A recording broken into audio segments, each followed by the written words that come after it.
बीड लोकसभेत बोगस मतदानाचा आरोप होत आहे। रोहित पवारांनी 5 व्हिडिओ ट्विट करून निवडणूक आयोगाला सवाल केले आहेत। धनंजय मुंडेंनी यावर अद्याप प्रतिक्रिया दिलेली नाहीये, तर पंकजा मुंडेंनी आरोप फेटाळून लावलेले आहेत। त्याच दरम्यान एक पत्रकार आणि एक मतदान अधिकारी यांचे कथित ऑडिओ क्लिप बीड जिल्ह्यात सर्वाधिक व्हायरल झाल्यानं विविध चर्चांना पेव फुटलाय। पाहूया। मतदान कुणाच झालंय? आता मतदान कुणाच झालंय? मतदान कुणाच झालंय? पुन्हा एक नंबर झालंय। काय आम्ही होतो बुतूर ते गाववाल्याने सगळं आमचं बुतूर ताब्यात घेतलं। आम्हाला काय मारण्याच्या धमक्या दिल्या, हे दिलं ते गेल्या। सगळे बाहेर चला आपले जे पे आहेत ना बाहेर बस, सगळे बाहेर बस। गर्दी झाली, गर्दीमध्ये मतदान कोण करायला, कोणाचं मतदान कोण करायला कळले का? नाही तेच कळलं कोणाचं। मग पोरं म्हणू लागले काय खर्च वगैरे काहीच पैसे द्यायला। तुम्हाला काय खर्चायला काय सगळ्या गोष्टी यायचं, इथं इज्जतीची निवडणूक आहे। या इथं मत करा, काय असेल नंतर या इथं मतदान करून मला भेटा। कोणाचं मतदान झालं? आता कोणाचं मतदान झालंय? बीडमध्ये बोगस मतदान झाल्याच्या आरोपांवरून विविध व्हिडिओ आणि ऑडिओ क्लिप्स व्हायरल होत आहेत। रोहित पवारांनी बीडच्या परळीत काही गावांमध्ये बोगस मतदान झाल्याचा आरोप केलाय। त्यांनी काही व्हिडिओ ट्विट करून हा आरोप केला। व्हिडिओत शरद पवार गटाचे नेते बबन गीते मतदान केंद्रातल्या कारभारावरून अधिकाऱ्यांवर रागावताना दिसतायत।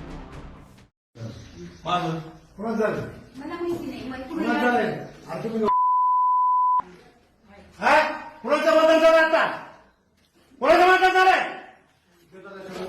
बोला, तुम्ही बोला। मतदान कुणाच झालं? आता तो इकडे कॅसेट कर। मतदान कुणाच झालंय? आता मतदान कुणाच झालंय? मतदान कुणाच झालंय? पुन्हा एक नंबर झालंय। आम्हाला दिसला का? आमच्या डोळ्यात गेलं की मतदान कुणाच केलं? आता आणि याला भाऊ आहे तू? कशाला बघायचं? काय नाव तुझं?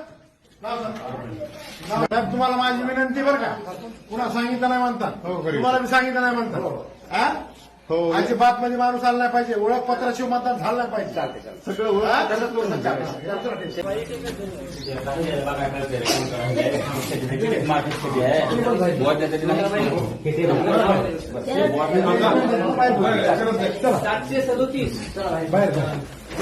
बाहेर सगळे बाहेर चला आपले जे पे आहेत ना बाहेर बस, सगळे बाहेर बस, बाहेर नाव सांगा।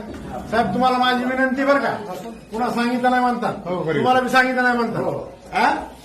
अजिबात म्हणजे माणूस आला नाही पाहिजे, ओळखपत्राशिवाय मतदान झालं नाही पाहिजे। सगळं आता मी परत चक्कर मारली, हे जर दिसलं मतदान बंद करीन। आला लक्षात? कुठे तुम्ही? मी गेवरायचा ठीक आहे। काय चालू आहे? ठीक आहे, थोडी गर्दी झाली, गर्दीमध्ये मतदान कोण करायला, कोणाचं मतदान कोण करायला कळले का? नाही तेच कळलं कोणाचं स्वतः ते कळलं। ही कुठं होते? सांगितलंय ते कुठं होते? आणि ते मतदान तुम्ही करायचं ते कुठं होते? थोडं तरी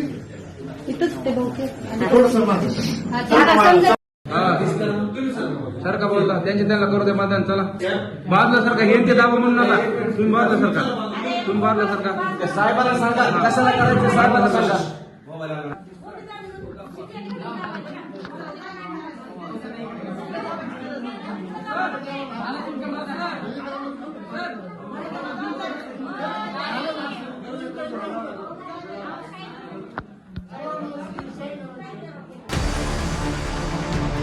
यावर रोहित पवारांनी ट्विटमध्ये म्हटलंय की परळीत आता यापुढे लोकशाही नव्हे तर गुंडाराज चालणार आहे का? हे असंच सुरू राहिलं तर महाराष्ट्राचा उत्तर प्रदेश व्हायला वेळ लागणार नाही। निवडणूक आयोग या गुंडगिरीला चाप लावणार आहे की केवळ बघ्याची भूमिका घेणार आहे?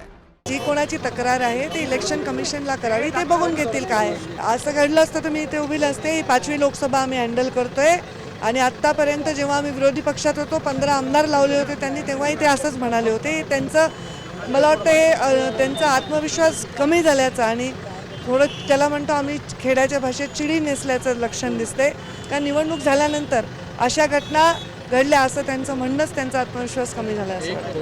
हे आरोप प्रत्येक वेळी होत असतात। आपली बाजू थोडी दुबळी पडली, आपल्याला पर्यायासमोर दिसत असला की मग असे आरोप केले जातात। आतापर्यंत ईव्हीएम मशीन केलं जात होतं, आता निकाल आल्यावर पुन्हा ईव्हीएम मशीन येईल की हेच काय ॲडजस्ट केलेलं होतं, हेच मॅनेज केलेलं होतं, नंतर येईल किंवा पैसे वाटले जात होते, म्हणून अशा खोट्या नाट्या अफवा त्या ठिकाणी नेहमी पसरवल्या जातात। दरम्यान बीड जिल्ह्यात पत्रकार आणि मतदान केंद्रावरचा अधिकारी यांच्यातली कथित ऑडिओ क्लिप व्हायरल झाली। ज्यात मतदान अधिकारीच गावातलं बूथ ताब्यात घेतलं गेल्याचं सांगतोय. हॅलो. हा सर नमस्कार. नमस्कार बोला सर. कुठे आहेत सर? बीड लावलोय आज. बरं बोला काय म्हणता. काय नाही, मला व्हिडिओ टाकला हो आता गीते हो. बबनराव गीते. काय नेमकं काय आम्ही होतो बुथवर, ते गाववाल्याने सगळं आमचं बुथ ताब्यात घेतलं. आम्हाला काय मारण्याच्या धमक्या दिल्या, हे दिलं ते गेल्या. गपची बसा म्हणले. काय करा तुम्ही गावाच्या पुढं. हा हळम हळम गेवराई हळम नाही परळी. हळम तालुका परळी, धर्मपुरीच्या बाजूला. अच्छा. तर कोणी घेतलं होतं ताब्यात? ते गावाले धनंजय मुंडे 2-3 फोन आले ते. या हा 2 व्यवस्थित चलत्या म्हणले, नाही तर मग तुमचा नंबर आहे, तुम्ही कार्य पुढे काय तुमच्या कारवाई करू, असं करू तसं करू. केंद्र अध्यक्षाला म्हणत होते. बापरे. मग आता शिव्या हे दिल्या, त्या लीडला बोलले, केंद्र अध्यक्षाला शिव्या दिल्या. तुम्ही ऐकलं असतं ना, बघा ना शिव्या दिल्या आहेत ना. बीडच्या मतदानाच्या आदल्या दिवशी धनंजय मुंडे आणि मतदानासाठी येणाऱ्या काही लोकांमधल्या संवादाची कथित व्हायरल क्लिप चर्चेत राहिली. हॅलो साहेब, मतदानाला यायचं होतं. कुठून बोलताय? कुठे मतदान तुमचं? आपलं सरडगाव मधलं मतदान आहे. तळेगाव दाभाडेवरून बोलतोय. यायची जायची तैली म्हणलं होतं, सोयी करा ते म्हणून लागले. फक्त गाड्या मग पोरं म्हणून लागले, काय खर्च वगैरे काहीच पैसे द्यायला. तुम्हाला काय खर्चायला काय सगळ्या गोष्टी यायचं? इथं इज्जतीची निवडणूक आहे, या इथं मत करा. बरं ठीक आहे. लागलेत खर्चायला काय तुमचे काय असेल, नंतर या इथं मतदान करून मला भेटा. ठीक आहे साहेब.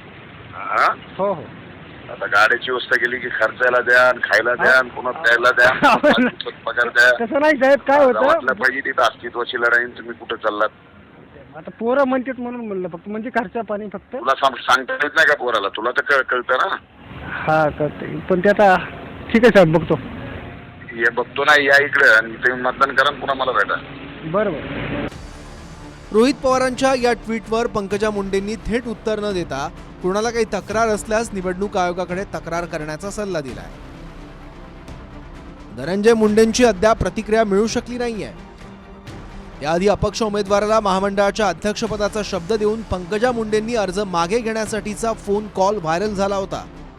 हा संवाद व्हायरल झाल्यानंतर धनंजय मुंडेंशी संबंधित उमेदवाराचं आधीच बोलणं झालं होतं, असं पंकजा मुंडेंनी म्हटलंय. ते इथं ओबीसी मराठा एवढं पेटलंय ना. हो. महामंडळावर वगैरे तुमची जी काय इच्छा आहे त्याच्यामध्ये मी पूर्ण तुम्हाला सहकार्य करेन. ते कारण काय झालं, वर्षभर झालं मी बोंबलतोय की असं करणार तसं करणार, आणि ते उगाच समाजाला असं वाटेल की हा झाला मॅनेज म्हणून. नाही असं वाटणारच नाही समाजाला, असं वाटणारच नाही. त्याची जिम्मेदारी आता सगळं पालकत्व तुम्हाला घ्यावं लागतं त्यात. येस, कारण मी इकडे मोठ्या पदावर असल्यामुळे हे आता उद्या समर्थन दिलं, मी सोबत आलो तुमच्या की हकालपट्टी करणार माझी. नाही तुम्हीच सोडा ना, मी तुम्हाला घेते. पण पुढचं काय ते सगळं तुम्हाला सांभाळावं लागतं. ते आता सगळं सांभाळीन. तुम्ही या, मला विड्रॉ करून मी बीडमध्ये आले की भेटते. त्या व्यक्तीचा माझा परिचय नाही. ते राष्ट्रवादीशी संबंधित व्यक्ती होते.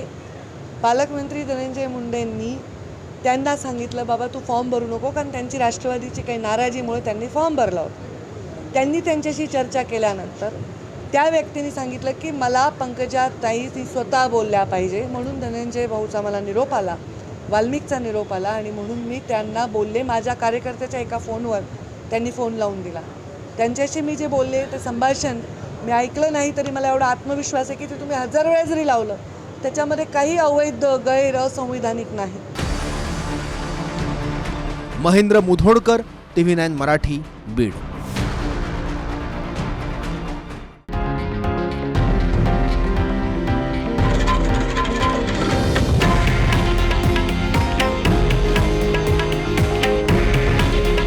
हे आहे देशातील नंबर 1 न्यूज नेटवर्क आणि आपण पाहत आहात TV9 मराठी. काळजी तुमची, हित महाराष्ट्राचं.